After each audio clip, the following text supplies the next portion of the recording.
dia a todos. Bom dia. Vocês, no fundo da última fileira, me escutam? Tranquilo? Nesse tom de voz? Então tá bom. Ela queria a minha voz, mas eu queria ter um tom acima. Bom, primeiro eu queria agradecer a Jesus, que nos faz sempre retornar as boas coisas ao carinho que eu tenho das pessoas do Rio de Janeiro, a essa casa, o carinho que eles me acolhem todos os anos, e eu não podia deixar de fechar meu ano sem dar uma passadinha aqui no Abicho. Por vocês, eu sei de São Paulo, hoje correndo, ontem à noite, eu estiver aqui com vocês hoje.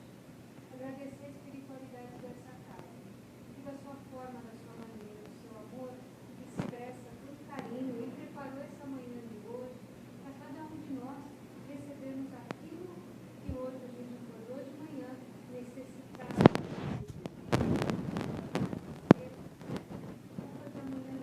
Eu sempre digo que quando a gente é grato, a vida devolve. Se a gente ama, a vida devolve. Não é assim? Se a gente faz a caridade, alguém faz por nós. Se a gente atende um doente, é quando a gente está doente, alguém leva uma sopa, uma canja. Lá em São Paulo a gente toma muita sopa, né? Porque lá é frio. Mas sempre alguém estende a mão. Então a gente tem que ser grato. Grato à espiritualidade que nos apoia, a essas pessoas. Todas as vezes que eu piso numa casa espírita, aonde eu ando, e eu vejo pessoas com essas, ou com uma camiseta branca, eu sempre costumo dizer que os trabalhadores das casas espíritas são anjos de Deus, que Deus deixa emprestados aqui no chão para ser o porta-voz dele. É uma grande missão. Então, são esses anjos benditos que estão aqui de manhã, trabalhando e fazendo o seu melhor. Talvez eles queiram fazer diferente, mas é o jeito que eles podem fazer hoje. E tenho certeza, é com bastante amor e é com muita dedicação. E aí eu escolhi um tema para trazer aqui, que esse tema eu nunca falei aqui na casa, e é falar de obsessão, né?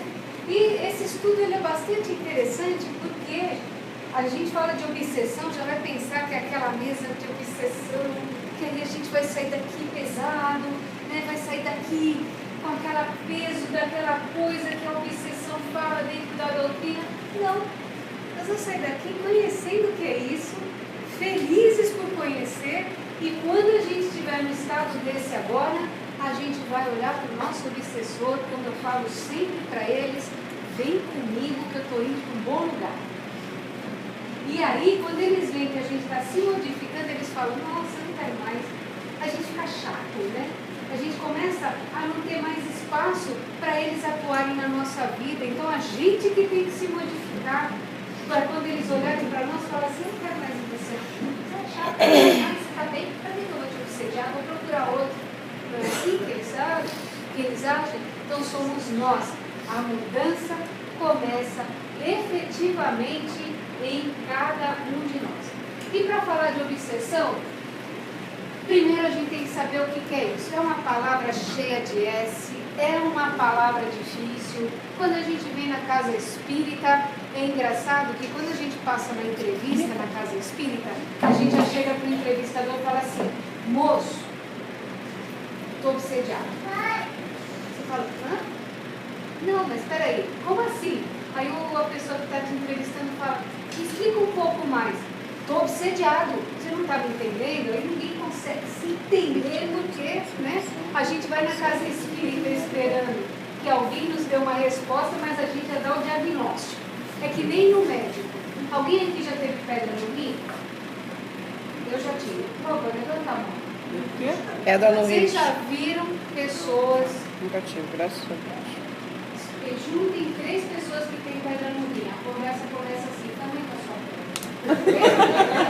A minha é 5, a tua é... Não, a minha é 10. Aí você fala, nossa, é uma competição de tamanho de pedra no rim, gente.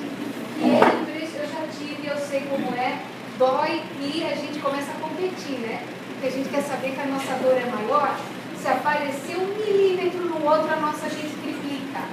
Porque a vida é assim, nós somos assim, não é? Mas vamos entender um pouquinho o que é obsessão. Tirando tudo isso e resumindo, nossa língua portuguesa é um tipo de perseguição. Olha só, a gente olha a obsessão só pelo lado ruim. Mas quando a gente tem uma obsessão por ter um carro, o que a gente faz? Trabalha. Em equilíbrio.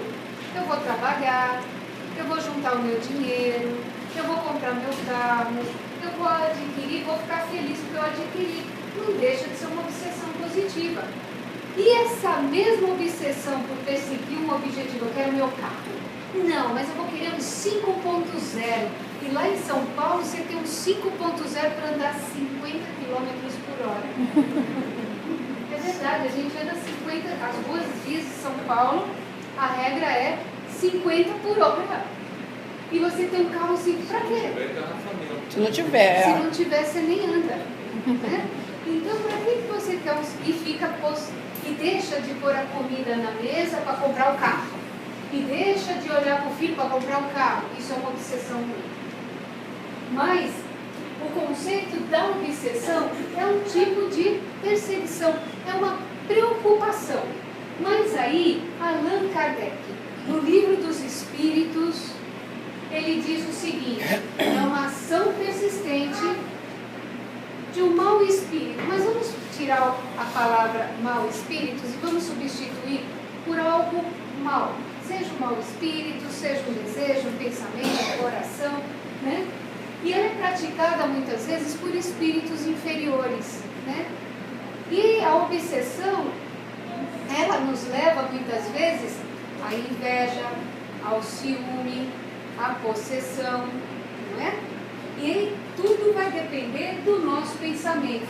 E na verdade, são as nossas imperfeições morais, aquilo que a gente ainda carrega no nosso coração. Porque eu sempre digo, se a gente fosse bacana, muito bacana, nós estaríamos lá, aqui é nosso lar, que está pertinho do Redentor, né? Do Cristo Redentor, então aqui é nosso lar. Estaria lá em nosso lar, nas mais altas esferas, mas a gente está aqui, graças a Deus, no chão, né? Aprendendo e ensinando com as nossas atitudes as pessoas que estão conosco. É por isso que a gente está nessa grande escola, essa escola chamada Planeta Terra. E aqui, para quê que nós estamos aqui? Para a gente melhorar a nossa moral, para a gente aprender e realmente subir um degrau. Né? Porque quando a gente sobe um degrau, a gente começa a perceber as nossas mudanças. Vou fazer um desafio aqui. Todos nós, quando chegamos na doutrina espírita, é uma revelação, nós ficamos encantados com ela, porque ela só não responde por que a gente teve uma espinha no nariz, né? Mas se a gente pensar bem, ela também vai responder para nós aquela espinha no nariz, se a gente pensar e estudar. E a gente fica tão encantado que você começa a mudar suas atitudes, você começa a se policiar mais, você vem na casa espírita, receber seu passe, você se policia na palavra de baixo calão para não atrair coisa ruim, você começa a fazer uma mudança interior. E aí você começa a perceber que os seus amigos começam a te deixar. Você não cabe mais em todas as rodinhas. E aí você olha para trás e fala, nossa, eu estou sozinho nesse mundo. Não. É que você está numa mudança e as pessoas, elas estão no estágio delas. Não é porque você é melhor. É que cada um tem seu momento na vida e está junto conosco em um período de amadurecimento. Ninguém amadurece de um dia para o outro. Ninguém amadurece de uma noite para um dia. Tudo é uma questão de tempo. Tá? E aí, a gente vai falar um pouquinho das formas da obsessão, né? Que elas têm algumas maneiras que a gente precisa entender como que ela atua para que a gente possa se blindar de tudo isso, né? Aí eu tenho aquela mais clássica, onde a gente aprende dentro da casa espírita, ou quando a gente chega e fala para o entrevistador, moço, eu estou obsediado, não sei o que é isso, mas estou. Né? Então, aqui é o que a gente tem de mais clássico dentro da doutrina, que é o espírito desencarnado, obsediando o encarnado, ou desencarnado, obsediando o desencarnado. Juvenilze, mas pode acontecer? Pode. Quantos espíritos estão no plano espiritual, ainda no estado inferior, de uma rusga tão às vezes pequena, ou não importa o tamanho, mas eles ainda estão se perseguindo ainda em espíritos. E aí esse mesmo espírito, quando a gente encarna, ele vem e começa a nos obsediar, a nos perseguir. Mas como que eles vão chegar até nós aqui encarnados? Por uma lei de afinidade. A gente não atrai quem são os nossos afins, mas a física juvenil diz que a gente repele os iguais. E aqui o Espiritismo, eu sempre digo que, quando a gente compara essa lei da física com a doutrina espírita, os iguais se atraem. Não é assim? Pode perceber que os iguais se atraem. Quando a gente está muito bem, as coisas boas vêm. Mas se a gente chega de manhã, pisa durante o dia, acorda de manhã e já começa, ai meu Deus, eu vou ter que trabalhar, e começa a reclamar, como que nós acordamos e quem é que vem dar um bom dia para nós? Vamos fazer uma estatística para a gente entender aqui? Uma vez eu perguntei para um espírito chamado Saul, porque vocês concordam? Se o plano espiritual tem muitos espíritos e tem uma quantidade grande, concordam comigo? Que essa sala aqui hoje, ela tem no mínimo 20 vezes a quantidade nossa aqui nesse salão. Aqui. Aí você fica pensando assim, eu falei, puxa vida, né? Então não dá para todo mundo encarnar, concorda? Vai faltar água, luz, vai faltar tudo, não é? Comida. Aí eu fiquei pensando, quantos espíritos estão esperando esse meu quadradinho aqui, ó? E o seu, o seu, o seu. Quantos espíritos estão esperando esse momento da gente morrer? Ele falou, olhe sobre os seus ombros, conte 30. Você sabe o que é acordar todo dia de manhã com 30 espíritos assim? Vai morrer ou não vai? Vai ou não vai?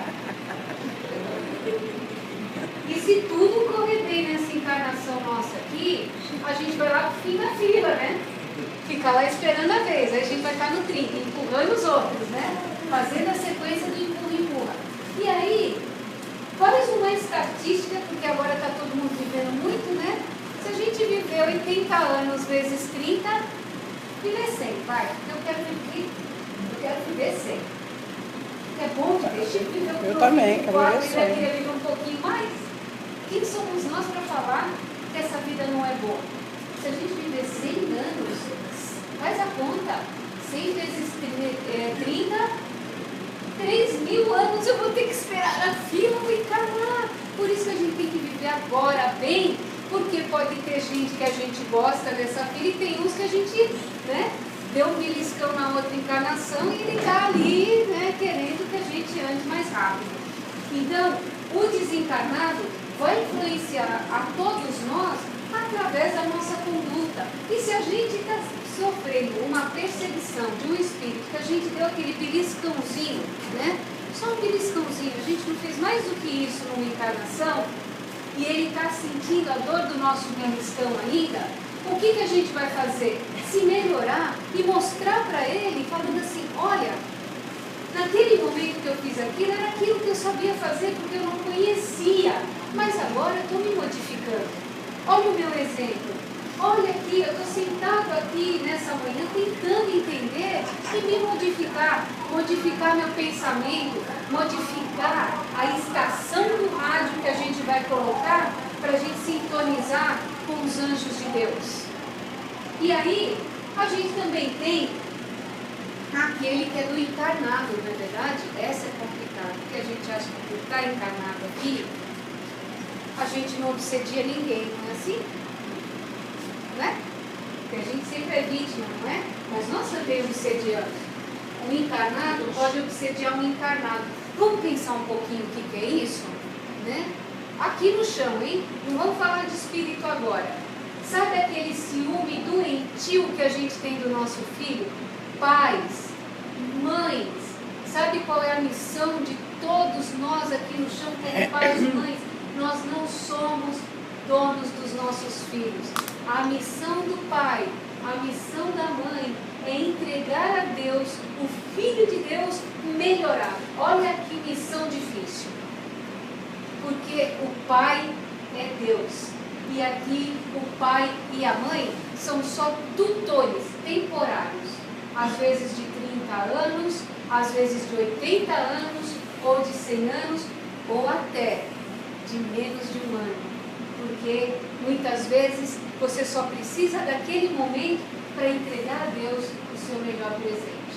Então, pais, mães, têm que criar os filhos com a base doutrinária firme em Deus. Eu não falo de religião, eu falo de religiosidade. É Deus sobre todas as coisas e Jesus no coração, que esse é o maior valor, esse é o maior patrimônio que os filhos de Deus vão voltar para o mundo espiritual. E quando a gente apega demais, também é uma forma de obsessão entre pai e filho, né? Filho, onde você vai? Filho, volta para casa. Filho, não faz isso. Ou as mães que permitem os filhos fazerem tudo. Porque se você tem que entregar seu filho melhor para Deus, o não também faz parte da educação, do valor e da construção que você está fazendo a essa criança. E o ciúme também do esposo, não é assim? Porque nós somos espíritas e nós não odiamos ninguém, a gente não tem ciúme, a gente não tem nada. Né? Nossa, somos muito purificados. Nós somos todos purificados, porque somos espíritas. Mas na verdade, é o espírita que fica na cortina assim: ai meu Deus, cadê meu esposo? Ai meu Deus, só está traindo pensamento ruim, o coitado chega em casa, já passou o dia inteiro naquele ambiente de trabalho, aí chega em casa, ao invés de chegar no templo, né? Porque a nossa casa, eu não estou vendo ninguém com uma casa embaixo do braço aqui, estou não, mas eu estou vendo vocês sentadinhos aqui que vão receber o passe. Mas a nossa casa é o nosso templo, por isso que a gente tem que fazer o evangelho no lar, para que a gente possa dar, entre muitas aspas, um passe para o nosso lar também, que a gente está aqui, é como se nós tomássemos banho e voltássemos ao nosso lar, num lar higienizado, num lar harmônico, e o evangelho no lar é o mesmo valor do passe que vocês vão receber daqui a pouquinho aqui, né, ganhando de presente, é o evangelho no lar. Então, quando a gente chega na nossa casa, a gente não pode jogar nas pessoas o peso todo do nosso pensamento inferior. Porque se a gente fica pensando coisa ruim, o que a gente vai atrair? Opa, está pensando coisa ruim, eu vou ficar do seu lado. Quem vai ficar do seu lado anotando tudo que você está falando? Não são só os anjos celestiais. É a gente. Imagina você acordar no dia, porque como nós somos espíritas, imagina a seguinte cena. Levantamos pela manhã e eu não sei porque Deus nos deu o dedinho do pé. É. Nós demos na cama, quando a gente acordou, a gente bateu o dedinho no pé. E como nós somos espíritas, Aquele no cantinho. A gente fala, meu dedinho que está doendo, que Jesus abençoe. A gente vai, né? Porque nós somos espíritas. Aí nós vamos ligar o chuveiro, porque São Paulo é muito comum, né? Não tem água. Você lavou o cabelo, está cheio de sabão, você olha para o chuveiro e fala, Jesus, abençoe esse chuveiro. Aí você vai pegar aquela roupa, percebe que a roupa está na máquina para lavar e você não tem uma roupa adequada para ir trabalhar, então você pega qualquer coisa e já sai parecendo qualquer coisa. E aí você vai pôr a chave no carro, o que acontece? O pneu está furado. E aí o que você fala? Senhor, abençoa o pneu. E aí quando você sai na rua, então em São Paulo, você toma aquela fechada, você olha para aquele motorista e fala, que Deus te ilumine, meu irmão. E aí você chega no trabalho, o teu chefe está obsediado e te faz um dia daqueles e você fala, meu chefe, muito obrigado, que Deus te ilumine. Aí você chega em casa, sua mulher vai passar todo o protocolo, porque é normal, né? Porque quando tem filho, normalmente quando vai reclamar do filho, é assim, é seu filho, né? É seu, olha o que o seu filho fez. E você fala, que Deus abençoe minha família. E a gente vai dormir feliz, e acorda no outro dia, e esse é o espírita feliz. A realidade não é bem assim. Porque quando a gente começa, a primeira pisada no chão, a gente realmente tem que agradecer a Deus para se blindar, para que a gente não atraia as coisas ruins. Começa em nós, numa prece, numa leitura do Evangelho antes da gente sair de casa, numa oração positiva, pedindo a Deus que proteja os nossos amores, entregue eles nas mãos de Deus, porque Deus sabe de todas as coisas, a gente não sabe de todas as coisas, a gente acha todas as coisas. E também tendo desencarnado. Essa é um pouquinho complicada, eu vou contar uma história, mas não vou contar o santo aqui, né? Existia uma pessoa, um casal, e esse casal tinha 3 filhos. E o filho mais novo, ele veio a desencarnar. E a mãe não conseguia o desprendimento do filho. Quando nós a conhecemos, ela simplesmente colocava o prato na mesa, uma camisa do filho sobre a mesa, para que o filho estivesse ali. Era como se ela fizesse o almoço, o jantar, lavasse a roupa dele periodicamente, como se ele estivesse efetivamente vivo. E isso significa uma obsessão daqui para o desencarnado. Isso é muito comum, é mais comum do que a gente imagina.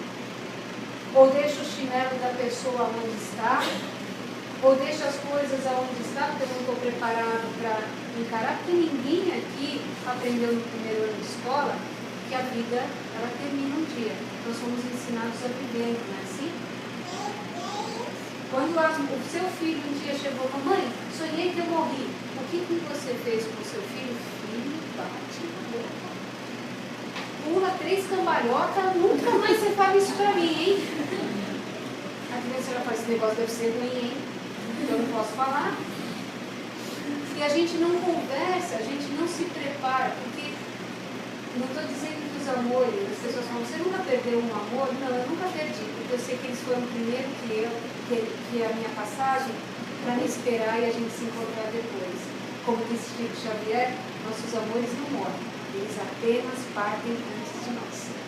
Por isso que é importante a gente olhar as nossas relações, olhar como que a gente está se relacionando com as pessoas aqui no chão, porque um dia essas pessoas vão desencarnar e elas vão estar no plano espiritual e elas podem ser o nosso obsessor.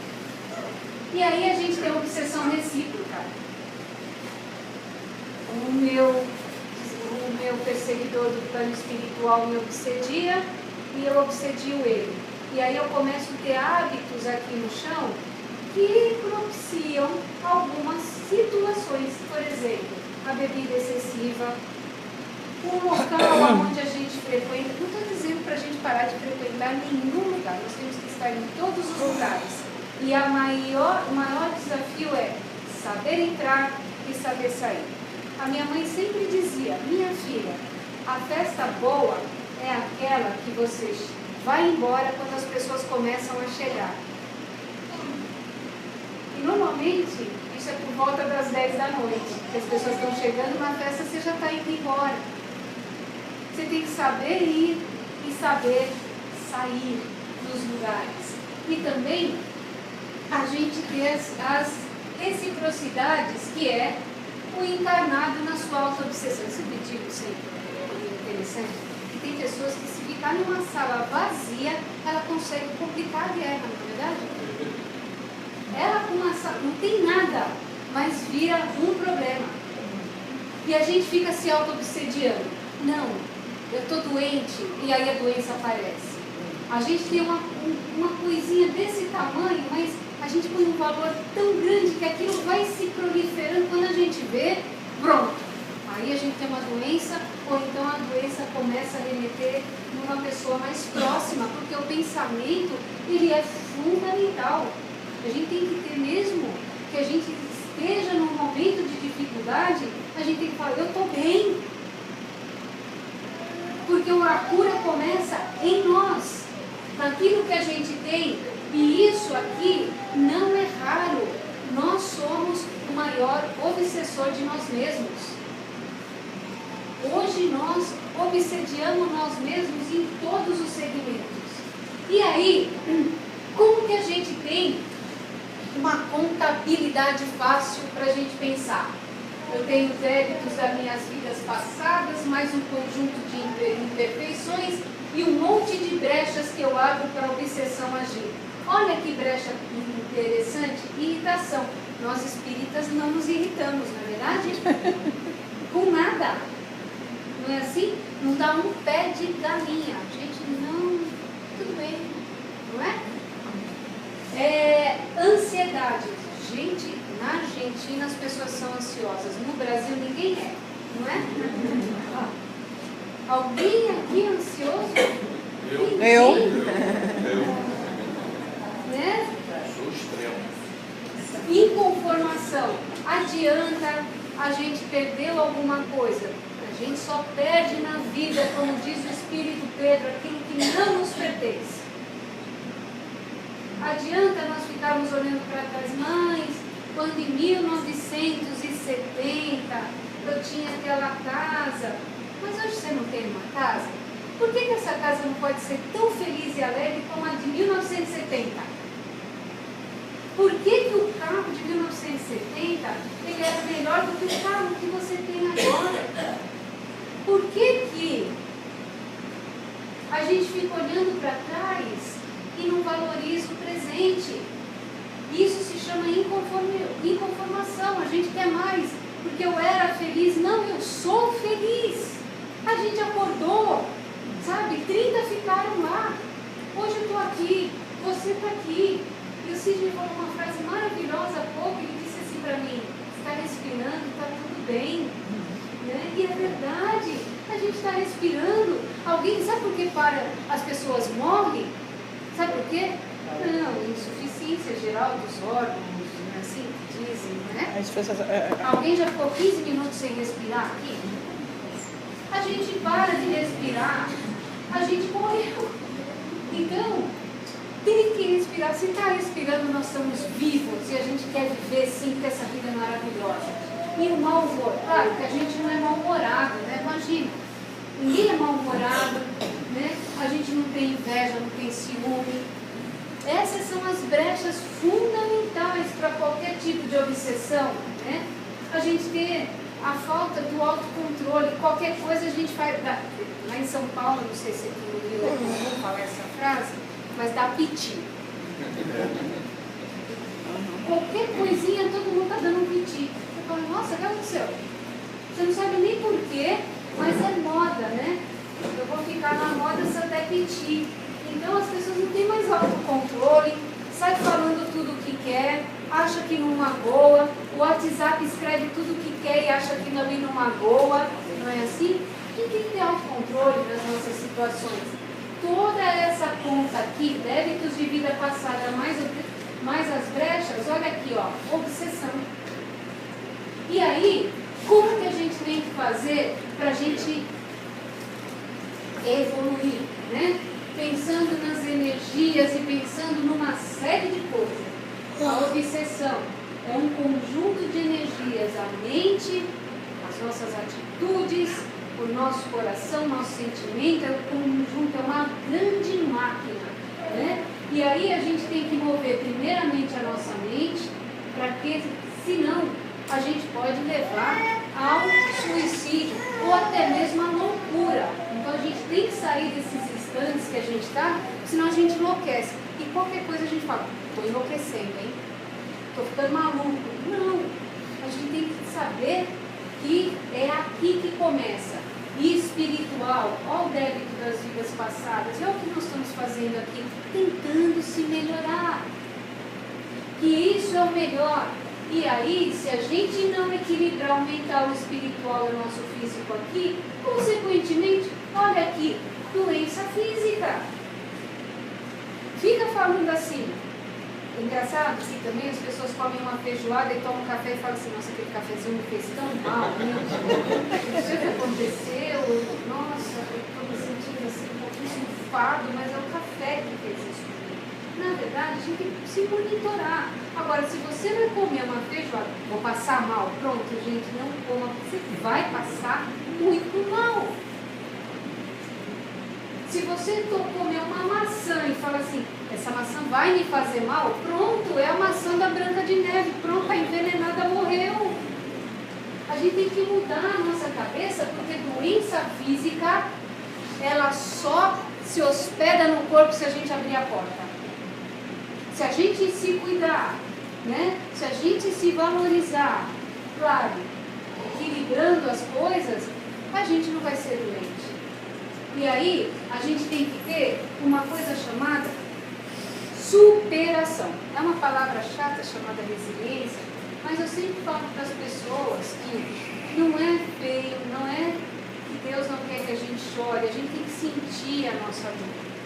Né? Quando a gente entrega a Deus um amor da nossa vida, é claro que a gente não está preparado para a morte, a gente quer as pessoas vivas ao nosso lado, mas nós temos que viver o nosso luto, tem que chorar, você tem que sofrer, você tem que realmente trabalhar aquele sentimento, porque senão aquilo vira coisa ruim em você. Mas 2 horas, gente. Porque depois de 2 horas, sabe o que acontece com o nosso olho, chorar demais? Vai ficar com bolsa, vai ficar com pé de galinha, vai ficar uma coisa horrorosa. Então, você tem que chorar, chora muito, se acaba muito, 2 horas. 2 horas e 1 minuto, acabou, a vida tem que seguir e a gente tem que andar, porque tem muita coisa a fazer e acontecer. Então, a gente tem uma capacidade humana maravilhosa de superação. Alguém aqui teve uma vozinha da década de 20, 30 ou 40? Elas eram maravilhosas, não tinha geladeira, não tinha WhatsApp, elas não faziam selfie, elas não estavam no Facebook, e elas eram guerreiras maravilhosas, fortes, né? Elas faziam um bolo deste tamanho, servir 50 pessoas da família. Elas tinham o dom, né, de multiplicação. Eram pessoas muito fortes, eram espíritos muito aguerridos, que a gente tem que olhar para trás. Elas superavam tudo. E hoje a gente tem WhatsApp, Facebook, comunicação, telefone e tudo mais, e a gente ainda reclama. E aí, o que a gente tem que olhar? Né? Aonde que eu estou mais frágil? Se eu estou num lugar mais frágil, é o estudo. Tudo isso que nós estamos falando aqui não vai ter valor se a gente não estudar. Né? Dentro da doutrina, o vasto conhecimento que a gente tem que ter, né? A obra de Allan Kardec, as obras que nos ajudam a suportar todos os outros temas complementares, e é aqui que a gente vai eliminando as nossas rachaduras. Por quê? Tem um Espírito Pedro que ele também fala uma coisa linda. Nós somos que nem vasos. E se o vaso racha, a gente pôr água e a flor mais linda, o que acontece com a flor? Morre. Então a gente tem que olhar as nossas rachaduras para não deixar a nossa essência divina morrer. E aí a gente tem que ter a capacidade de se moldar. Se a gente não consegue mudar as coisas, por que eu vou ficar brigando com as coisas que eu não consigo mudar? Por que eu vou ficar falando? Ele não muda, mudo eu. Meu filho não tem jeito, mas eu tenho. Minha esposa também não olha para mim, mas eu olho para ela. Devolve o negativo com o positivo. Devolve, quando alguém te põe no chão, você fala, não tem problema, porque Deus nos tira o chão para a gente olhar para o céu. E aí quando a gente está muito lá no céu se achando, aí Deus fala, vai voltar. E sabe qual é a magia dessa volta? É a gente saber cair. De preferência não com o nariz no chão, mas cair em pé. Essa é a magia. Você pulou baixo. E aí, quando a gente vai falando, aqui, né? A gente não pode ser pessoas de cristais que qualquer ventinho vai nos derrubar ou nos quebrar. Nós somos filhos de Deus, fortes, que conseguem cair, se levantar, estudar, se fundamentar e continuar a nossa história. Por isso, a gente tem que ter a habilidade de saber que a vida é feita de obstáculos. Cabe a nós ficar brigando com aquilo que não se modifica, ou simplesmente nós aqui no chão, a gente conseguir esse negócio está andando sozinho. É o espírito. É o espírito. É seu obsessor. E aí, o que acontece? É a habilidade que a gente vai ter que ter para olhar o obstáculo e não ficar valorando o obstáculo. Olha lá, o obsessor mudou de novo, tá vendo? Gente, ele tá... Vou botar até ele... É, bota ele aí que eu vou fazer uma prece pra ele. É melhor, deixa ele ficar ali que ele está... Né? E se a gente parar para pensar, a gente tem que olhar o nosso sofrimento e não ficar valorando. Ou então quando alguém te chegar para você e falar, como você vai? Não explica, pelo amor de Deus, olha, você não quer, eu estou passando uma situação... Aí eu conheço uma assim, viu? Aí a pessoa fica perto de você já fica mal também. E aquilo vai contagiando. E quando você percebeu, acabou a sua vida, você fala, meu Deus do céu, se uva passa, existe, eu sou uma. Né?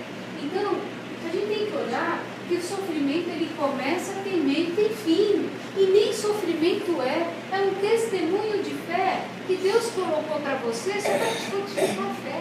Vamos ver se você aprendeu mesmo?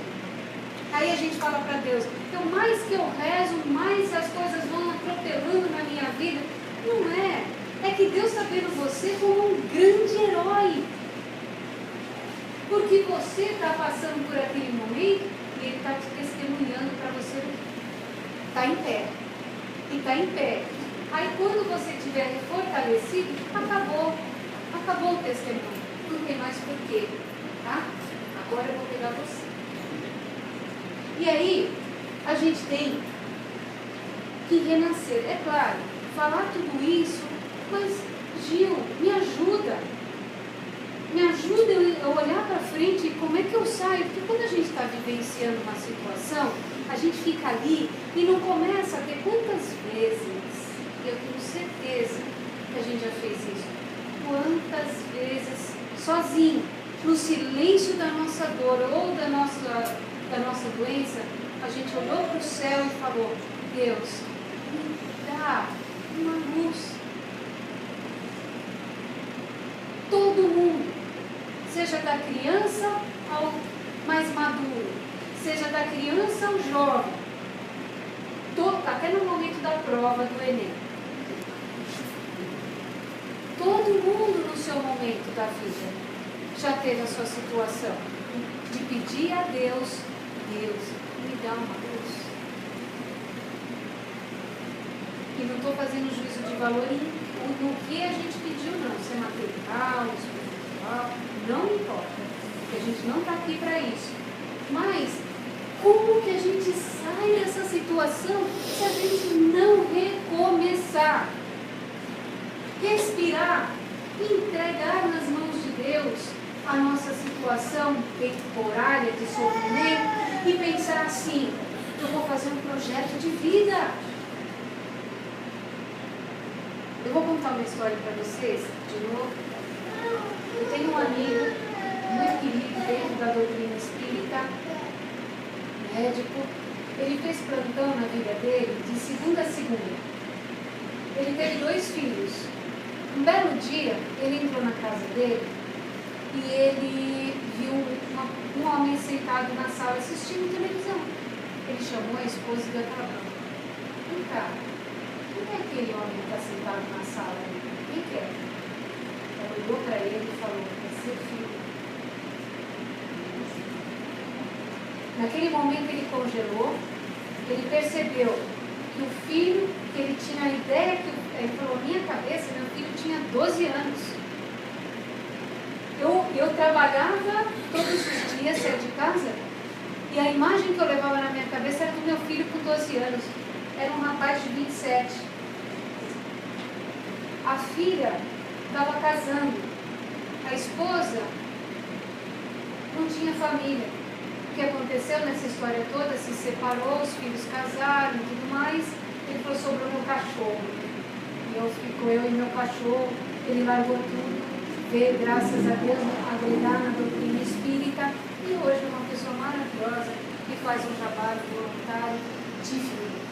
São momentos da vida da gente que Deus às vezes nos tira o trabalho material para a gente voltar para a nossa casa.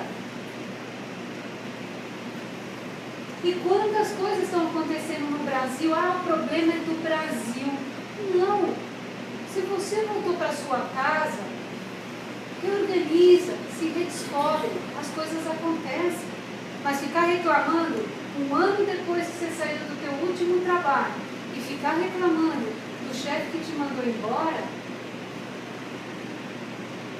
as coisas novas só chegam se a gente abandona as velhas. É que nem um guarda-roupa, né? Você só põe coisa nova no guarda-roupa se você tirar uma velha. Não é assim? Então, tem que ter um projeto de vida. Não importa se a gente está com a lama até o joelho ou se a nossa lama está até a cabeça. O que importa é que lama é lama e eu sou eu e eu vou ter um projeto de vida. Mais importante é a gente ampliar conhecimento. A doutrina espírita, ela diz sempre, só sofre na terra aquele que não se instrui. É verdade. O conhecimento é fundamental para a gente entender, amenizar. Vai tirar a dor, Allan Kardec vai tirar a dor de uma mãe que chora a ausência de um filho? Não. Ele vai ajudar a entender, a amenizar e dar aquele soprinho suave sobre a dor. Você fala, nossa, amenizou. Está doendo, mas eu consigo seguir. Praticar alguma coisa, andar, a vida não está parada. Quanto mais a gente para, começa a dar dor, não é assim? Dá dor na articulação, dá dor no joelho. Aí você pergunta para a pessoa, como é que você está? Ah, hoje eu estou com dor. Ai, dói aqui, dói lá, dói. Aí você fala, nossa. Ah, hoje então está doendo aonde, né? Assumir risco, gente. Hoje, o fato de eu estar em pé, se eu der um passo aqui para frente, eu estou em risco, eu posso cair. Risco na vida, ter coragem. Olha aqui, olha o que Emmanuel falou para o Chico. Você achou, Chico, que ia ser fácil? Quem disse para você? Deus te deu coragem e uma vida, mas Ele não disse que a sua vida seria fácil. Ele não foi, né? Separar bem o que você é do que você faz. Ninguém é médico, ninguém é doutor, ninguém é advogado. Nós todos somos filhos de Deus exatamente iguais. Não importa aonde a gente está, porque quando a gente voltar no plano espiritual, somos iguais. Ah, mas Gil, aqui no chão, essa história de somos todos iguais, mas tem um grupinho mais igual, né? Esse é mais privilegiado, não. Todos somos iguais. E também ter criatividade para quebrar a rotina. O assaltante, se ele começa a perceber que todo dia você faz aquele caminho, você vira um alvo. Então, por que a gente não quebra a rotina? Eu desafio vocês amanhã, todos vocês, hein? Fazer um bolo caseiro. Aquele bolo caseiro. Botar na mesa da cozinha, chamar todo mundo, passar aquele café, sentar e falar coisas boas, tomando um café com bolo caseiro. Tão simples, né? Quanto tempo a gente não faz isso? Toda palestra eu faço isso e eu recebo sempre pelo Facebook. Eu já acho que eu vou abrir uma loja de bolos, porque todo mundo fala que fiz muito bolo, né? A Nelma cozinha feliz. muito bem, ela vai fazer um bolo bolo. caseiro, aquele bolo de coco maravilhoso. Nossa. Na mesa e parte um bolo com alguém que você ama. Vai desafiá-la, né? Bolo de fubá. E aí, nós somos sobreviventes. Alguém tem dúvida aqui que nós somos bons sobreviventes? Olha para trás da sua história, a sua. Olha o que você passou. E olha que orgulho foi olhar para trás e falar, eu passei por tudo isso. Não é? Mesmo você que é jovenzinho aí, já passou bolas dentro do seu espaço de vida. Mas olha para trás, puxa, a gente já superou tudo aquilo. E o que vem agora? A gente olha para Deus e fala, pode mandar, Deus, estou forte naquele que me fortalece, que é você. Um lar em harmonia. Um senso de humor, né? Porque muitas vezes a gente vai botando valor em coisa ruim, e isso só serve para piorar, né? E aí, a gente refletir também, né, com relação ao dinheiro. Porque quando a gente fala de dinheiro, a gente acha que dinheiro não pode. Não, gente, dinheiro pode. Só que a gente tem que pensar o que a gente vai fazer com o dinheiro. A corda que tira a água do poço não é a mesma corda que alguém pode usar para se enforcar? A faca que corta o pão não é a mesma faca que alguém pode cometer um homicídio? É como a gente usa. Está nas nossas mãos, mas a gente não pode ser escravo dele, né? Porque hoje a gente está sofrendo porque eu tenho um celular, mas eu quero um celular melhor. Para quê? Ah, porque senão eu não sou aceito na rodinha. Não é assim? Não.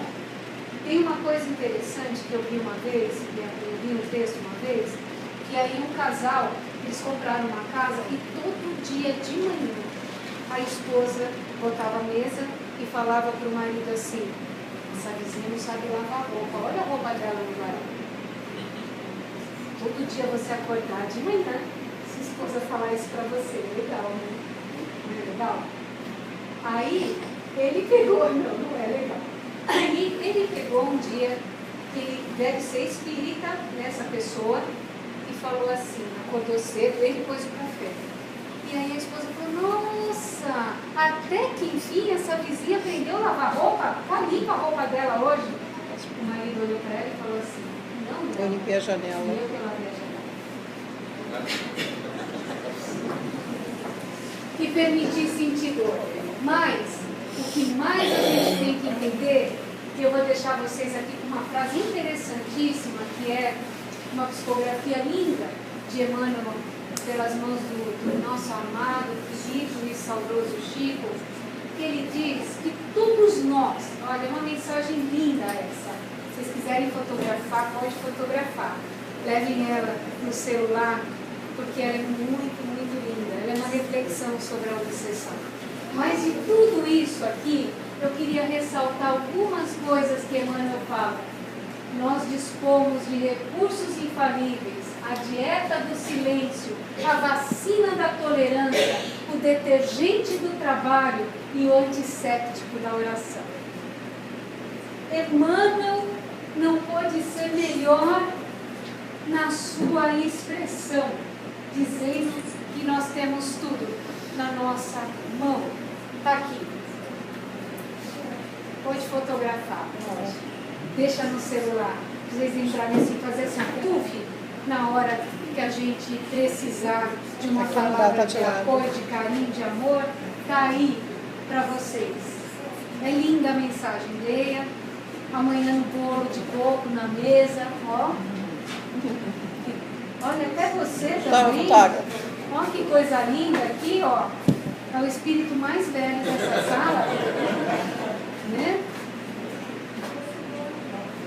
Ele foi contratado pela mãe para vir aqui.